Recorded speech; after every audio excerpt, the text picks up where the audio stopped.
महाराष्ट्र राज्यामध्ये मंत्रिपदासाठी रुसून बसणारे, विविध मोर्चे काढणारे, अजितदादाशी अबोला धरणारे, विधानसभेमध्ये गैरहजर असणारे छगन भुजबळ पुन्हा एकदा नव्याने चर्चेत आले आहेत.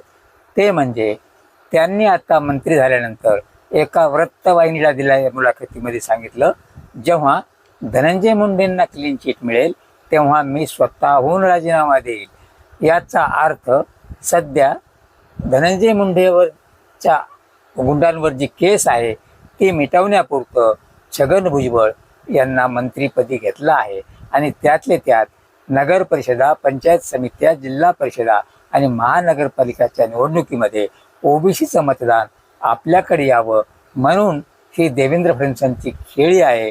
आणि त्यासाठी छगन भुजबळ तयार आहेत.